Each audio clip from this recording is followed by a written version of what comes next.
ನಮಸ್ಕಾರ ಎಲ್ಲರಿಗೂ AVK ಡೈರೀಸ್ಗೆ ಸ್ವಾಗತ. ನಾನು ನಿಮ್ಮ ಅಂಕಿತಾ. ಸೊ ಈ ದಿನ ನಾನು ಸ್ಪೆಷಲ್ ಆಗಿ ಅಥೆಂಟಿಕ್ ಸ್ಟೈಲ್ ಕಾಶಿ ಹಲ್ವಾನ ಮಾಡ್ತಾ ಇದ್ದೀನಿ.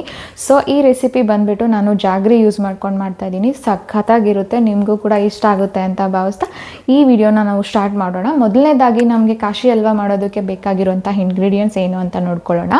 ಫಸ್ಟ್ ಬಂದ್ಬಿಟ್ಟು ನಮಗೆ ಕಾಶಿ ಹಲ್ವಾ ಮಾಡಬೇಕು ಅಂದರೆ ಬೂದ್ಗುಂಬಳಕಾಯಿ ಇರಲೇಬೇಕು. ಆ್ಯಂಡ್ ಬೂದ್ಗುಂಬಳಕಾಯಿ ಬಂದುಬಿಟ್ಟು ನಾನಿದು 1/2 kg ಆ್ಯಂಡ್ 600 ಗ್ರಾಮ್ಸ್ ಇದೆ. ಸೊ ಆ್ಯಂಡ್ ನೆಕ್ಸ್ಟ್ ಬಂದುಬಿಟ್ಟು ನಾನು 1 ಕಪ್ ಜಾಗ್ರಿಯನ್ನು ತೊಗೊಂಡಿದ್ದೀನಿ. ಈ ಅಳತೆಯಲ್ಲಿ ಜಾಗ್ರಿಯನ್ನು ತೊಗೊಂಡಿದ್ದೀನಿ. ನಮಗೆ ದ್ರಾಕ್ಷಿ ಮತ್ತು ಗೋಡಂಬಿಯನ್ನು ತೊಗೊಂಡಿದ್ದೀನಿ. ಎಷ್ಟು ಬೇಕೋ ಅಷ್ಟು ಹಾಕೊಬೋದು. ಹಾಗೆ ಒಂದು ಒಳ್ಳೆ ಫ್ಲೇವರ್ ಆ್ಯಂಡ್ ಎಸೆನ್ಸ್ಗೋಸ್ಕರ ನಾನು ಏಲಕ್ಕಿ ಪುಡಿಯನ್ನು ಹಾಕೋತಾ ಇದ್ದೀನಿ. ಸೊ ಇಷ್ಟು ಐಟಮ್ಸ್ ಇದ್ದರೆ ಸಾಕು ನಮಗೆ ತುಂಬ ಟೇಸ್ಟಿಯಾಗಿರುವಂತಹ ಬೂದ್ಗುಂಬಳಕಾಯಿ ಹಲ್ವಾ ಅಥವಾ ಕಾಶಿ ಹಲ್ವಾನ ಮಾಡ್ಕೊಬೋದು. ಅದು ಹೇಗೆ ಮಾಡೋದು ಅಂತ ನೋಡೋಣ ಬನ್ನಿ. ಈಗ ಫಸ್ಟು ನಾವು ಬೂದ್ಗುಂಬಳಕಾಯನ್ನು ನೀಟಾಗಿ ಕಟ್ ಮಾಡಿಕೊಂಡು ತುರಿದಿಟ್ಕೊಬೇಕಾಗುತ್ತೆ. ಅದರಿಂದ ಸಿಪ್ಪೆಯನ್ನು ತೆಗೆದು. ಆ್ಯಕ್ಚುಲಿ ಆ್ಯಶ್ ಗಾರ್ಡ್ ತುಂಬ ಒಳ್ಳೆಯದು. ಇದು ಬಾಡಿ ಕೂಲೆಂಟಾಗಿ ವರ್ಕ್ ಮಾಡುತ್ತೆ. ಆ್ಯಂಡ್ ಎಸ್ಪೆಷಲಿ ಯಾರಿಗೆಲ್ಲ ಡೈಜೆಷನ್ ಪ್ರಾಬ್ಲಮ್ ಇದೆ ಅಥವಾ ವೆಯ್ಟ್ ಲಾಸ್ ಜರ್ನಿಯಲ್ಲಿದ್ದೀರಾ ಅವರೆಲ್ಲ ಖಂಡಿತವಾಗ್ಲೂ ಆ್ಯಶ್ ಗಾರ್ಡ್ ಜ್ಯೂಸನ್ನು ಕುಡಿದ್ರೆ ಅದು ಖಾಲಿ ಹೊಟ್ಟೆಯಲ್ಲಿ ತುಂಬ ಒಳ್ಳೆಯದು. ಗ್ಯಾಸ್ಟ್ರಿಕ್ ಅಸಿಡಿಟಿ ಈ ಥರ ಏನಾದರೂ ಆದಾಗ ಖಂಡಿತ ಈ ಆ್ಯಶ್ ಗಾರ್ಡ್ ಜ್ಯೂಸನ್ನು ಮಾಡ್ಕೊಂಡು ಕುಡೀರಿ. ಬೂದ್ಗುಂಬಳಕಾಯಿ ತುರಿ ಇಷ್ಟು ಬಂದಿದೆ. ಇದರಲ್ಲಿ ನಾವು ಈಗ ನೀರನ್ನು ಸ್ವಲ್ಪ ಚೆನ್ನಾಗಿ ಹಿಂಡ್ಕೊಂಡು ತಕ್ಕೊಳ್ಬೇಕಾಗುತ್ತೆ. ನೀರು ಇಲ್ದಂಗೆ ಡ್ರೈ ಅಂದರೆ ಹಿಂಡಿದ್ರೆ ನೀರೆಲ್ಲ ಹೋಗುತ್ತೆ. ಅದನ್ನು ನಾವು ಹಲ್ವಾ ಮಾಡೋದಕ್ಕೆ ಉಪಯೋಗಿಸ್ಕೊಬೇಕಾಗುತ್ತೆ. ಫಸ್ಟು ನಾನು ಇದನ್ನು ತಟ್ಟೆಗೆ ಹಾಕ್ಕೊತಾ ಇದ್ದೀನಿ. ಆ್ಯಕ್ಚುಲಿ ಈ ರಸನ ಕೂಡ ಬಿಸಾಕೋ ಅವಶ್ಯಕತೆ ಇಲ್ಲ. ಈ ರಸನ ಕುಡಿದ್ರೆ ತುಂಬ ಒಳ್ಳೆಯದು. ಸೊ ಇದನ್ನು ನಾನು ಒಂದು ಗ್ಲಾಸಲ್ಲಿ ಎತ್ತಿಟ್ಕೊಂಡಿರ್ತೇನೆ. ಆಮೇಲೆ ಇದನ್ನು ನಾನು ಕುಡಿತೀನಿ. ಇದಕ್ಕೊಂಚೂರು ಪೆಪ್ಪರ್ ಆ್ಯಂಡ್ ಸಾಲ್ಟ್ ಹಾಕ್ಕೊಂಡು ಕುಡಿದ್ರೆ ತುಂಬ ಚೆನ್ನಾಗಿರುತ್ತೆ. ಆ್ಯಂಡ್ ಹೆಲ್ತ್ಗೂ ಕೂಡ ಒಳ್ಳೆಯದು. ಸೊ ಯಾವುದೂ ವೇಸ್ಟ್ ಮಾಡಬಾರ್ದು. ಅದು ಸೊ ಈ ರೀತಿ ಮುದ್ದೆ ಥರ ಆಗಿದೆ. ಸೊ 1 ಕಪ್ಪಷ್ಟು ನಮಗೆ ಬೂದ್ಗುಂಬಳಕಾಯ್ದು ತುರಿ ಇಷ್ಟು ಬಂದಿದೆ. ಸೊ ಇದು ನಾವೀಗ ನೆಕ್ಸ್ಟು ಹಲ್ವಾ ಹೇಗೆ ಮಾಡೋದು ಅಂತ ನೋಡೋಣ. ನಾವು ತುಪ್ಪ ಹಾಕೋತಿದ್ದೀನಿ. ಫಸ್ಟು ನಾನು ಇದರಲ್ಲಿ ಫಸ್ಟು ದ್ರಾಕ್ಷಿ ಗೋಡಂಬಿಯನ್ನು ಹುರ್ಕೊಂಡು ಆಮೇಲೆ ನಾವು ಬೂದ್ಗುಂಬಳಕಾಯನ್ನು ಫ್ರೈ ಮಾಡ್ಕೊಳ್ಳೋಣ. ಸೊ ನಿಮಗೆ ಎಷ್ಟು ಬೇಕೋ ಅಷ್ಟು ದ್ರಾಕ್ಷಿ ಮತ್ತು ಗೋಡಂಬಿಯನ್ನು ಹಾಕ್ಕೊಬಹುದು. ಫ್ರೈ ಮಾಡಿಕೊಂಡು ಪಕ್ಕಕ್ಕೆ ಎತ್ತಿಟ್ಕೊಂಡ್ಬಿಡೋಣ ಅಂತ. ಸೊ ಇದು ಫ್ರೈ ಆಗಿದೆ, ಇಷ್ಟು ಸಾಕು. ಸೊ ನಾನು ಇದನ್ನು ಒಂದು ಬಟ್ಲಿಗೆ ಹಾಕ್ಕೊಂಡು ಇಟ್ಕೊತೀನಿ.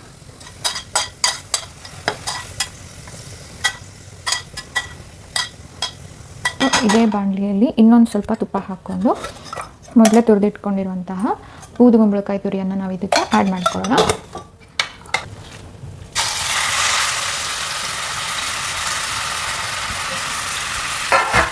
ನಾನು ಯೂಸ್ ಮಾಡಿ ಚೆನ್ನಾಗಿ ಫ್ರೈ ಆಗಬೇಕು.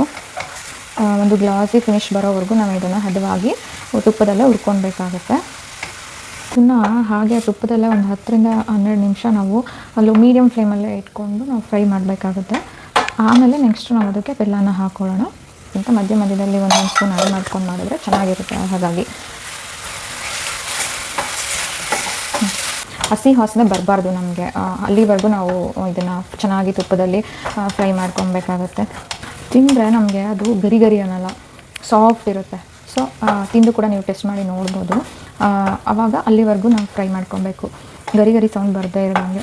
ಆಮೇಲೆ ನೆಕ್ಸ್ಟ್ ನಾವು ಬೆಲ್ಲವನ್ನು ಹಾಕ್ಕೊಬೇಕಾಗುತ್ತೆ. ಇದಕ್ಕೆ ನಾವು ಯಾರಾದರೂ ಮಾಡಿರೋ ಅಡುಗೆಗಳಿಗೆ ಎಷ್ಟು ಬೇಗ ಹೆಸರಿಟ್ಬಿಡ್ತೀವಿ, ಅಯ್ಯೋ ಚೆನ್ನಾಗೇ ಇರಲಿಲ್ಲ ಅಂತ. ಬಟ್ ನಿಜವಾಗ್ಲೂ ಚೆನ್ನಾಗಿಲ್ಲದೆ ಇರಲಿ ಅಷ್ಟೇ ಎಫರ್ಟ್ ಹಾಕಿ ಮಾಡಿರ್ತಾರೆ. ಸೊ ಯಾರು ಆದಷ್ಟು ನಿಮ್ಮ ಮನೆಯಲ್ಲಿ ನಿಮ್ಮ ಹೆಂಡತಿ ಆಗಲಿ ನಿಮ್ಮ ತಾಯಂದ್ರಾಗಲಿ ಮಾಡಿರೋ ಅಡುಗೆನ ಅದಕ್ಕೆ ಒಂದು ಏನದು ಚೆನ್ನಾಗಿಲ್ಲ ಅಂತ ಹೇಳೋದಕ್ಕಿಂತ ಮುಂಚೆ ಅವ್ರು ಹಾಕಿರೋ ಎಫರ್ಟನ್ನು ಸ್ವಲ್ಪ ಯೋಚನೆ ಮಾಡಿಬಿಟ್ಟು ಅದು ನಮಗೋಸ್ಕರ ಇಷ್ಟೆಲ್ಲ ಕಷ್ಟಪಟ್ಟು ಮಾಡಿದಾರಲ್ಲ ಅಂತ ದಿನ ಅವ್ರಿಗೆ ಅಡುಗೆ ಚೆನ್ನಾಗಿದ್ದ ದಿನ ಚೆನ್ನಾಗಿದೆ ಅಮ್ಮ ಅಂತ ಹೇಳಿ, ಅಥವಾ ಚೆನ್ನಾಗಿಲ್ವಾ ಅದನ್ನು ಸ್ವಲ್ಪ ಸಾಫ್ಟಾಗಿ ಹೇಳಿ, ಹಾರ್ಷಾಗಿ ಹೇಳ್ಬೇಡಿ, ಇದೇನು ಅಡುಗೆ ಹೆಂಗಿದೆ ಅಂತ ಎಲ್ಲ ಹೇಳಬೇಡಿ. ಅವ್ರ ಮನಸ್ಸಿಗೂ ತುಂಬ ಬೇಜಾರಾಗುತ್ತೆ ಮಾಡಿರೋರಿಗೆ. ಹಾಗಾಗಿ ಆ್ಯಂಡ್ ನನ್ನೆಲ್ಲ ರೆಡಿ ಆಗಿದೆ. ಸೊ ಇದಕ್ಕೆ ನಾನು ಬೆಲ್ಲನ ಹಾಕೋತೀನಿ. ನಾನೊಂದು 3/4 ಕಪ್ ಹಾಕೋತೀನಿ. ಆಮೇಲೆ ಟೇಸ್ಟ್ ನೋಡಿಬಿಟ್ಟು ಬೇಕು ಅಂದರೆ ಹಾಕ್ಕೊಳ್ಳೋಣ ಅಂತ ಒಂದು ಸ್ವಲ್ಪ 1-2 ಸ್ಪೂನಷ್ಟು ಉಳಿಸ್ತೀನಿ.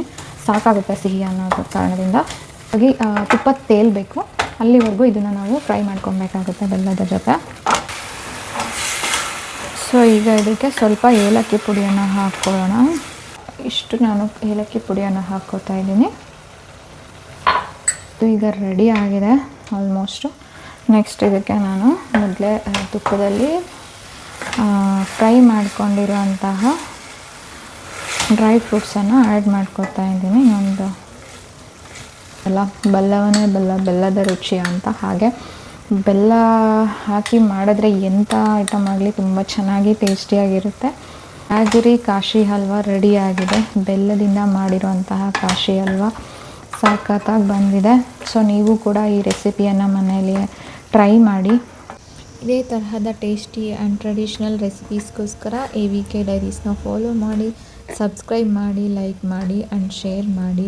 ಆ್ಯಂಡ್ ನೆಕ್ಸ್ಟ್ ಯಾವ ರೆಸಿಪಿ ಮಾಡಬೇಕು ಅಂತ ನೀವು ನನಗೆ ಕಮೆಂಟ್ ಬಾಕ್ಸಲ್ಲಿ ತಿಳಿಸಿ. ಖಂಡಿತ ನಾನು ಆ ರೆಸಿಪಿಯನ್ನು ಮಾಡಿ ತೋರಿಸ್ತೀನಿ ಅಂತ ಹೇಳ್ತಾ ಈ ದಿನದ ವ್ಲಾಗನ್ನು ಮುಗಿಸ್ತಾ ಇದ್ದೀನಿ. Thank you.